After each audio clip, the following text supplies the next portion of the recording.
From the guy who brought you the extended edition of Justice League, the extended edition of Watchmen, and the extended edition of Sucker Punch comes the soon-to-be extended Rebel Moon. Now don't get me wrong, I'm not one of those channels who hates every single film that comes out for clicks, but every once in a while a film comes along that infuriates me. From its bloated budget, non-existent character development, and razor-thin plot, you know it's bad when Disney passes on it. Seriously, have you seen what they've been coming out with lately? Num num num num, eat it up. Go play okay, 3, 2, 1. Not only am I going to pinpoint why I think Rebel Moon is a disaster, but I'm going to go one step further and show how a few simple changes could have transformed Rebel Moon into something truly special. I'll be using some comparisons to Star Wars A New Hope, so there will be spoilers for that, but seriously, if you've seen Rebel Moon and not A New Hope, may God have mercy on your soul. So get out your definitely not trademarked by Disney lightsabers, it's time to cut this thing apart. By far, the biggest glaring problem with Rebel Moon are its thinly developed characters, specifically its protagonist Korra, aka Arthaleus. When she's not smelling the earth, she's farming the rich soils of Velt, a small farming community on the outskirts of the Motherworld, basically Rebel Moon's version of the Empire. And it's pretty insane the amount of similarities Rebel has with Star Wars, especially within its first hour. We have a protagonist who leaves their home on a small farm to adventure to a cantina only to be accosted by the locals and meet a smuggler who will help them to where they need to go. Seriously, it's cut and paste Star Wars, except there's a big difference. I care about Luke, I don't care about Korra. Let me tell you why. One of the greatest elements of a story is character arc. Luke starts off as this poor, naive farm boy with dreams of getting off planet and being an ace pilot, just like his dad. Remember, he doesn't know who his dad is just yet. We care about Luke, not because he loses his aunt and uncle, but because we know what it's like to have a dream and not be given a chance to achieve it. We empathize with him. For God's sakes, one of the most iconic scenes in all of Star Wars, maybe even all of film, is Luke staring at Tatooine's double sunset, yearning for a life beyond. Contrast this with Korra. She doesn't want to leave. In fact, I'm not sure what she wants at all. We see her plow the fields, talk about marrying a dude. She just kinda does stuff. Korra, as we'll find out, is also an accomplished soldier, a master who is able to chop down many men on her own, so she doesn't have to undergo training like Luke. Korra is like if A New Hope were to follow Obi-Wan instead of Luke, and although we all love Obi-Wan, it would make for a very different film. Obi-Wan is what we call a static character in A New Hope. He's not meant to change, rather act as a changing force for our protagonist. But Korra doesn't change, nor does she change others. She exists merely as a vessel to get us to the next fight scene. So how do we fix this? Two ways. First, we could make someone else the protagonist. Now hear me out. Imagine how different this story would be if Gunner were the main character. He's a farm boy who's never been off planet but dreams of one day doing so. He's probably never held a gun in his life. The Empire comes in and he watches as they kill his family and is threatened that more will die should he and the village be unable to produce their precious grains. The only way to save them is to team up with a mysterious woman named Korra, and unlike the film where we're given this extensive flashbacks of what Korra's life was, Korra's backstory here remains a mystery, just like Obi-Wan's. Like, imagine if Obi-Wan were to go into this huge 10-minute flashback about how he fought Vader on Mustafar. It's completely unnecessary. The second option is to keep Korra as the main character, but set up a more established character arc, something where we can see she'll grow as a character. Remember that she was a soldier of the Motherworld. She was taught to show no softness, so let's see that. Let's see her as this cold-hearted soldier who doesn't want to get involved with anyone or anything. I was taught that love is weakness. I don't know how that will ever change. Instead of telling me, show me. This isn't a spoiler, but Blue Eye Samurai has this great scene where the protagonist could give this starving woman and child some money for food, but doesn't. This brief scene tells us a whole heck of a lot about this character in only a few seconds. Now let's try this with Korra.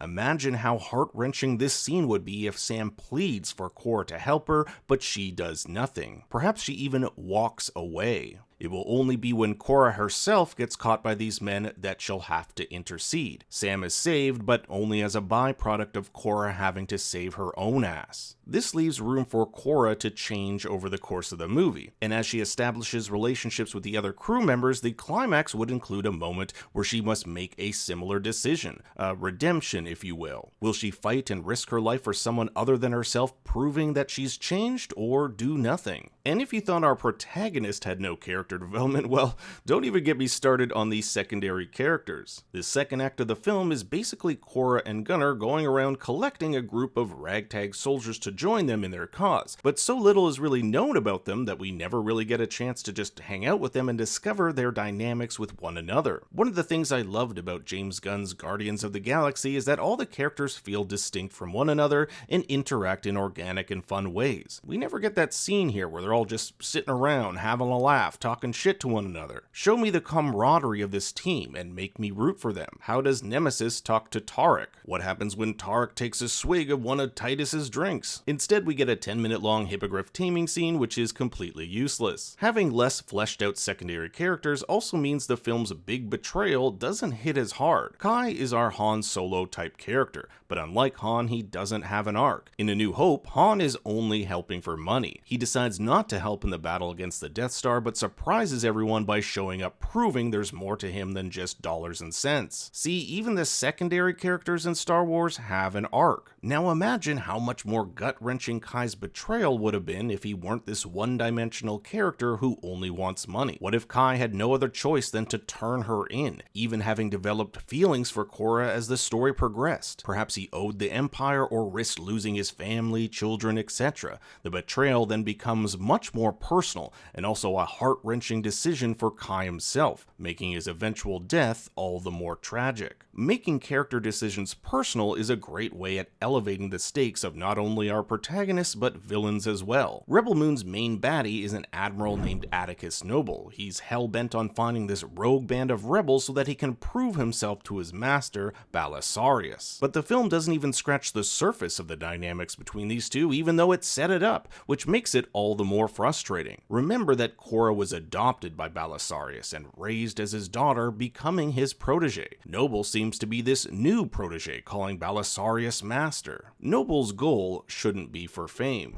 They'll write songs of my feats of courage, but to prove to Balisarius that he is the superior student. He wants to earn Balisarius's love. That's way more compelling and feels more personal than simply getting fame for turning these guys in. Now onto the plot, which oftentimes finds itself stretched thin and includes scenes that don't advance the story whatsoever. One of the metrics writers use to determine if a scene is needed or not is whether you can take that scene out and see if the story still works. This 2-hour film is littered with scenes that aren't needed, such as the scene between Sam and the robot Jimmy. It's a nice scene, but doesn't really change the overall plot.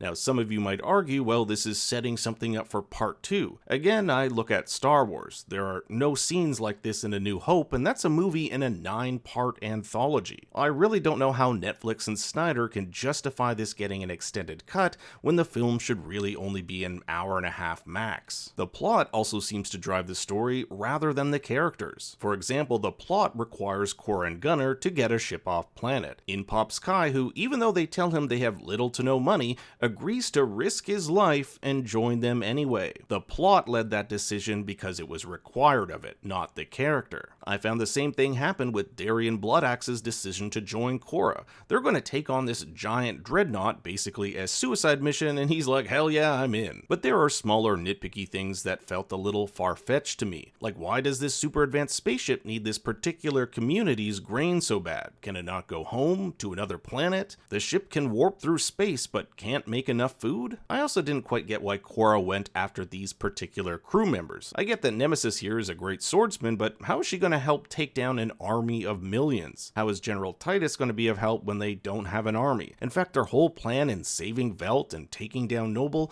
doesn't account for the fact that this is just going to piss off the Empire more and puts Velt into even more jeopardy than it was before. I also found the CGI Pirates of the Caribbean looking creature to be distracting. I get that it's cool to have alien creatures, but if the CGI is going to distract me, either make them practical or just make them human. And some of the set pieces make it look real obvious the actors are in front of a green screen. I could also tell that Netflix really held back the blood and gore to give this a PG-13 rating, especially in this first fight scene. Now, the extended cut is supposedly going to be rated R. Well, I think Rebel Moon is a failure. The thing that upsets me the most is that it didn't have to be. Most of my criticisms of this film are completely story-based and could be fixed before going into production. I hate this new trend of director's cuts that I have to watch in addition to the original in order to get the story the way the director intended. How about releasing a film the way it's supposed to be released? It's all getting so tiresome. But now I turn it over to you. What did you think of Rebel Moon? Are my criticisms fair, or are we looking at the dawn of a new sci-fi epic that will stand the test of time? Let me know in the comments below. Thanks for watching, be sure to like and subscribe, and for more bad takes you can follow me on Twitter and Instagram at ThinkStoryYT.